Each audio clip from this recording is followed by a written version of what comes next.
الحمدللہ رب العالمین والصلاة والسلام علی سید الانبیاء والمرسلین اما بعد فاعوذ باللہ من الشیطان الرجیم بسم اللہ الرحمن الرحیم اللہم صلی علی محمد کما تحب وترضی اللہ۔ السلام علیکم ورحمۃ اللہ۔ آپ دیکھ رہے ہیں یونیک لیسن اور میں ہوں شاہد مدنی۔ تو میرے پیارے بھائیوں، ہم نے سبق نمبر 4 پڑھا حرکات کے بارے میں۔ آج ہم پڑھیں گے سبق نمبر 5 تنوین کے بارے میں۔ آج ہم جانیں گے کہ تنوین کیا ہوتا ہے، تنوین کسے کہتے ہیں۔ اس سے پہلے ہم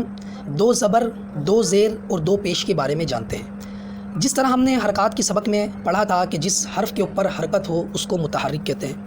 اور زبر کو حرکت کہتے ہیں، زیر کو بھی حرکت کہتے ہیں، پیش کو بھی حرکت کہتے ہیں۔ سیم اسی طرح 2 زبر کو ہم تنوین کہیں گے، 2 زیر کو بھی ہم تنوین کہیں گے، اور 2 پیش کو بھی تنوین کہیں گے۔ اگر کوئی سوال کرے کہ 2 زبر کو کیا کہتے ہیں تو ہم جواب میں کہیں گے کہ 2 زبر کو تنوین کہتے ہیں۔ اسی طرح 2 زیر کے بارے میں بھی کوئی سوال کرے تو ہم جب بھی یہی جواب دیں گے کہ اسے تنوین کہتے ہیں، اور 2 پیش کو بھی تنوین کہتے ہیں۔ 2 زبر حرف کے اوپر ہوگا، اور 2 زیر حرف کے نیچے ہوگا، اور 2 پیش حرف کے اوپر ہوگا، یعنی 2 زبر اور 2 پیش حرف کے اوپر اور 2 زیر حرف کے نیچے۔ اب سوال یہ پیدا ہوتا ہے کہ حضرت والا، جب ہم نے سبق نمبر 4 پڑھا اور آپ نے کہا کہ جب کسی حرف کے اوپر حرکت آ جائے، حرکت زبر کا بھی نام ہے، زیر کا بھی نام ہے اور پیش کا بھی نام ہے، کہ جب کسی حرف پر حرکت آ جائے، چاہے وہ زبر کی صورت میں آئے، چاہے وہ زیر کی صورت میں آئے، چاہے وہ پیش کی صورت میں آئے، تو آپ نے اس حرف کو متحرک کہا تھا۔ آپ نے یہ کہا تھا کہ جب بھی کسی حرف پر حرکت آ جائے، کوئی حرکت آ جائے، تو اب وہ حرف متحرک ہو جائے گا، یعنی تا کے اوپر اگر زبر آ جائے تو اب وہ تا متحرک کہلائے گا۔ اسی طرح تنوین کے چیپٹر میں بھی، سبق نمبر 5 میں بھی ہم جانیں گے کہ جب کسی حرف کے اوپر تنوین آ جائے تو پھر وہ حرف کیا ہوگا، وہ حرف کیا کہلائے گا۔ تو آئیے سنتے ہیں کہ جب بھی کسی حرف کے اوپر تنوین آ جائے، کسی حرف پر تنوین آ جائے، یعنی 2 زبر کو بھی تنوین کہتے ہیں، 2 زیر کو بھی تنوین کہتے ہیں، اور 2 پیش کو بھی تنوین کہتے ہیں۔ جب یہ تنوین کسی حرف پر آ جائے تو اب وہ حرف منون ہو جائے گا، کہ جب سوال کیا جائے گا آپ سے کہ یہ اس تا کے بارے میں، آپ اسکرین میں دیکھ رہے ہوں گے کہ اس تا کے بارے میں آپ کیا کہو گے کہ یہ تا کیا ہو رہا ہے، تو ہم کہیں گے کہ اس تا پر تنوین آنے کی وجہ سے یہ تا منون ہو رہا ہے۔ اسی طرح دوسری تا کے بارے میں سوال کیا جائے کہ یہ تا کیا ہو رہا ہے، تو ہم کہیں گے کہ تا کے نیچے 2 زیر ہے، اور 2 زیر کو ہم تنوین کہتے ہیں۔ یہ تنوین آنے کی وجہ سے تا منون ہو رہا ہے۔ اسی طرح اس تا کے بارے میں سوال کیا جائے کہ یہ جو تا ہے اس پر 2 پیش ہے، یعنی تنوین ہے، تو یہ تا کیا ہو رہا ہے، تو ہم جواب دیں گے کہ یہ بھی منون ہو رہا ہے۔ اب تنوین ہوتا کیا ہے؟ تو کہا کہ تنوین نون ساکن ہوتا ہے۔ تنوین نون ساکن ہوتا ہے جو کلمے کے آخر میں آتا ہے۔ اب جب قرآن پاک پڑھیں گے انشاءاللہ عز و جل تو پھر آپ دیکھیں گے کہ تنوین جو ہے نا کلمے کے آخر ہی میں آتا ہے۔ تو یہی کہا جا رہا ہے کہ تنوین یعنی کہ 2 زبر، 2 زیر، 2 پیش، یہ کلمے کے آخر ہی میں ہمیشہ آتا ہے۔ تو جو کلمے کے آخر میں آتا ہے، یعنی کہ تنوین کلمے کے آخر میں آتا ہے، اس لیے تنوین کی آواز نون ساکن کی طرح ہوتی ہے۔ نون ساکن کیوں کہا گیا کہ نون ساکن کی طرح ہوتی ہے؟ کہ جب آپ کوئی سا بھی الفاظ پڑھیں گے، مثال کے طور پر میں یہ پڑھتا ہوں، لال 2 زبر لن، اب زن آخر میں نون ساکن کی آواز آ رہی ہے، اس وجہ سے کہا کہ تنوین نون ساکن ہوتا ہے، یعنی اس وجہ سے کہا گیا کہ تنوین نون ساکن ہوتا ہے اور یہ کلمے کے آخر میں آتا ہے، اس لیے اس کی آواز نون ساکن کی طرح ہوتی ہے۔ اور ایک بات اور یاد رکھیں کہ جس طرح یہ لفظ جو ہے تا 2 زبر تن، اور یہ الفاظ جو ہے لال 2 زبر لن، لال 2 زبر دن، زبر کی تنوین کے بعد کہیں الف اور کہیں یا لکھا جاتا ہے، جیسے تا کے بعد جو ہے الف لکھی گئی، یعنی کہ زبر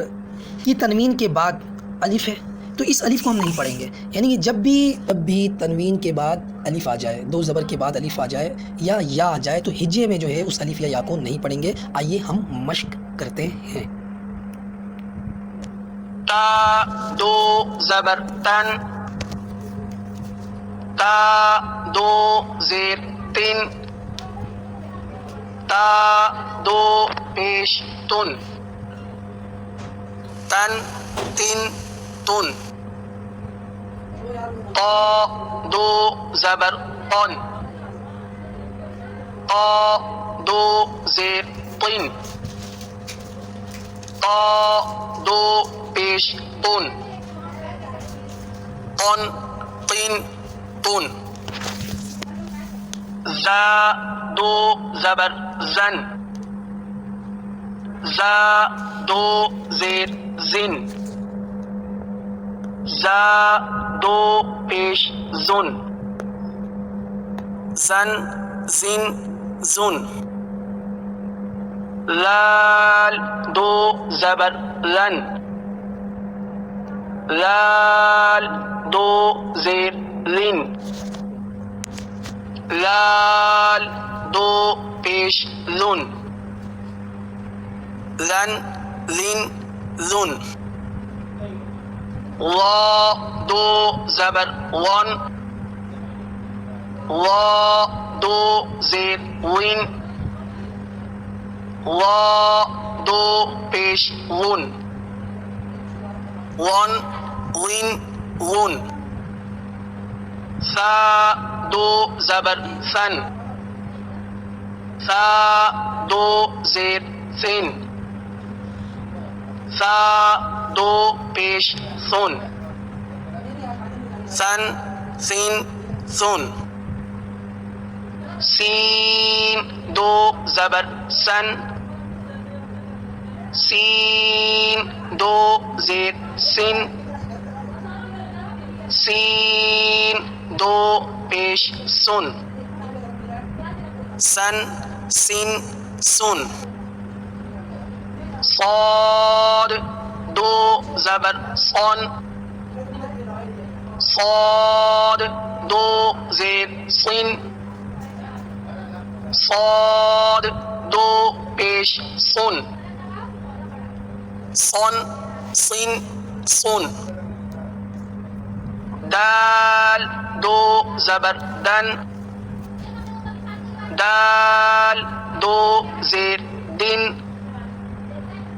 دال دو پیش دن دن دن دن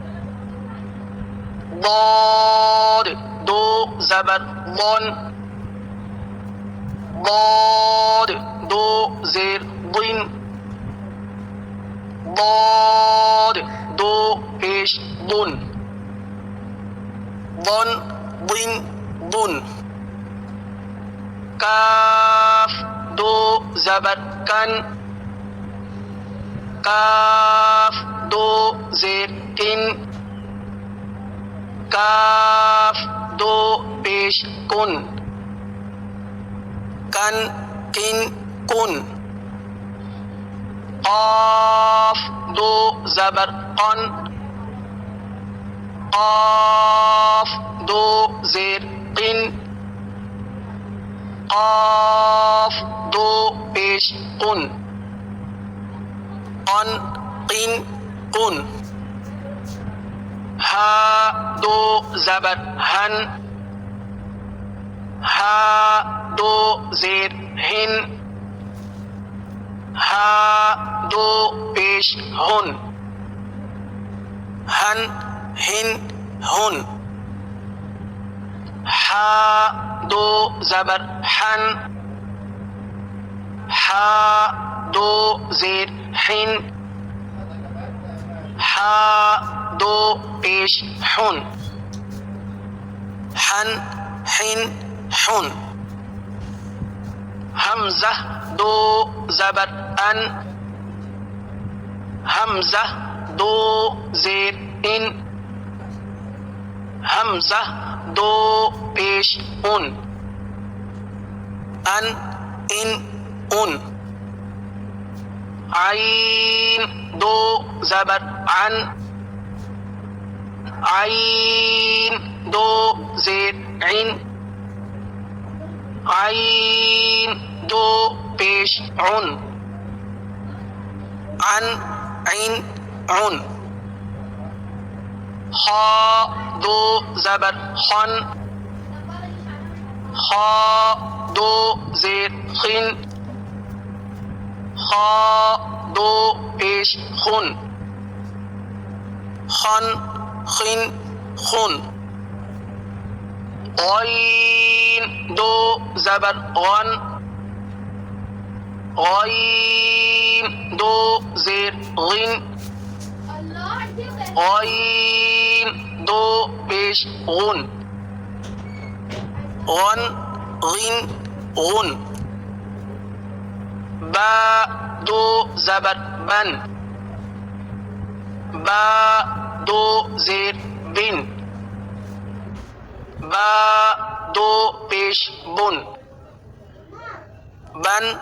بن بن میم دو زبر من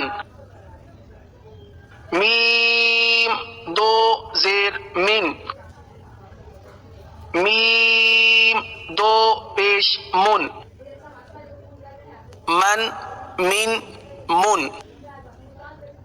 واو دو زبر ون واو دو زیر ون واو دو پیش ون ون ون ون فا دو زبر فن فا دو زیر فن فا دو پیش فن فن فن فن لام دو زبر لن لام دو زیر لن لام دو پیش لن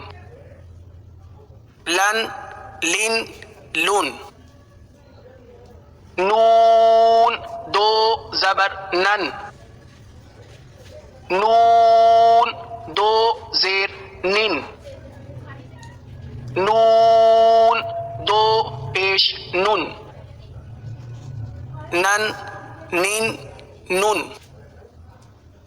را دو زبر رن را دو زیر رن را دو پیش رن رن رن رن